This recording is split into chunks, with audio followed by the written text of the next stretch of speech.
These are like usually we're blocking everyone else are blocking it, sir.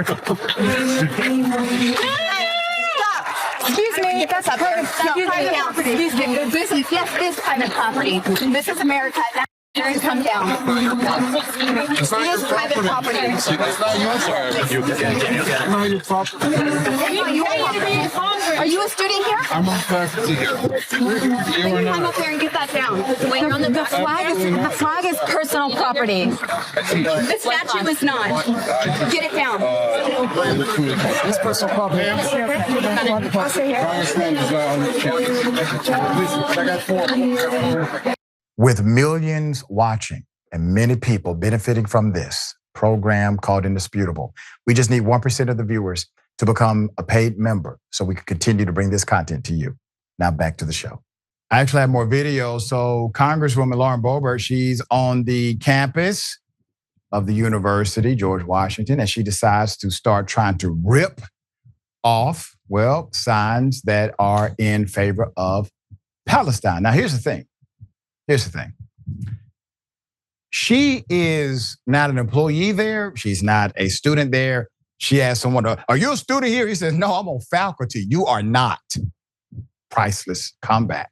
There's more. Here it is.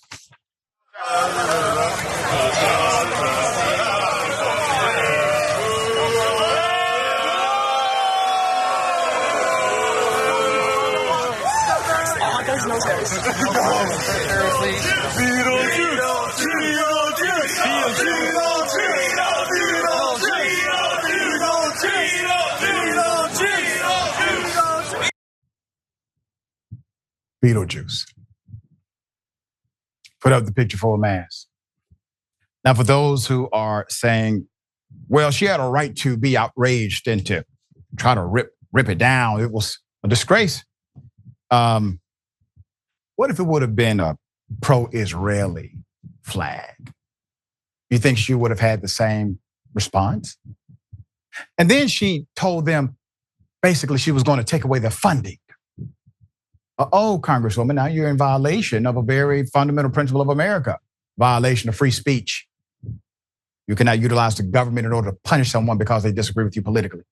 But that is exactly what you threatened those students with at that campus. Who's really upholding the law here? Representative Lauren Boebert, Republican, never wanted to shy away from a camera, ventured on Wednesday to the pro-Palestinian encampment. She went there knowing what it was at George Washington University. She was on campus where she was quickly filmed trying to tear down a Palestinian flag. As I said before, if it would have been an Israeli flag, that would not have been her response. Boebert was joined by some of her GOP colleagues, including Representative Byron Donalds, Republican out of Florida, Paulina Luna, that's Republican out of Florida as well, and Oversight Committee Chairman James Comer, Republican out of Kentucky.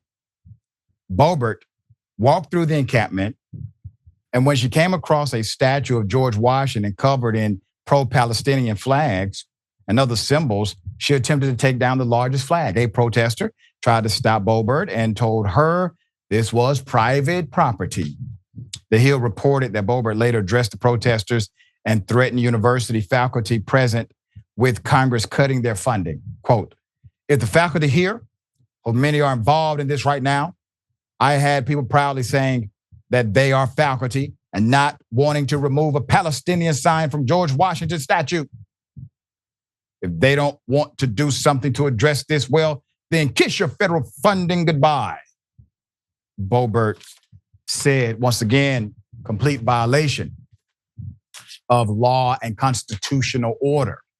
You cannot utilize the government in order to penalize another entity or individual for exercising their freedom of speech, their freedom of political ideology, their freedom of political ideological speech. You cannot do so. We live in a nation that respects the flag more so than what makes the land or the country what it is. You got to think about the irony of it all. There was a time in America, if you were burning the American flag, you would go to jail. Remember that?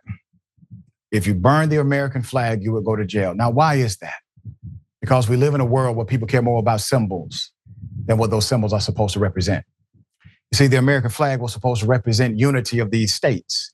It was supposed to represent the blood, sweat, tears, sacrifice of men and women who died, made a sacrifice, the ultimate sacrifice, so that we can have this yet to be United States of America.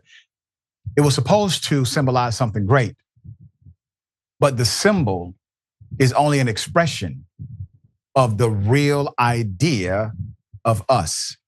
But it seems as if the symbol is much more important than the idea of people. But without people, you have no symbol. Without a land, you have no flag. Without a country, you have no expression.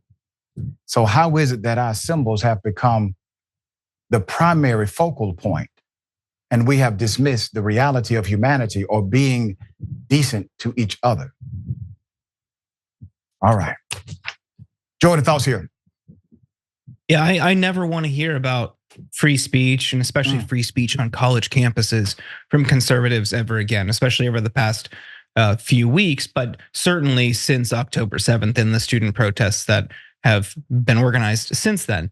So they've made this like the hallmark of their culture war for the past couple of years, introducing bills, and then governors in red states took this issue up, proudly declaring themselves defenders of campus free speech.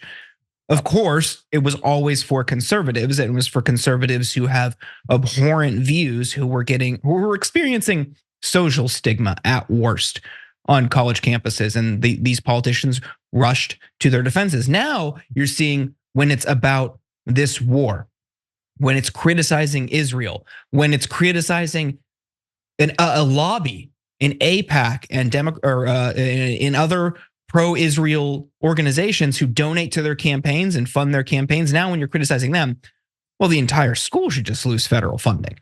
And you see how disingenuous this whole thing was. And unfortunately, many people in the media and even like highbrow magazines and you saw these think pieces about campus free speech time and time and time again, they fell for it. Yep. Yet again, they fell for another bad faith right-wing culture war. And here we are.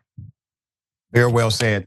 Obviously, we shall see if there's an update to her threat against the university.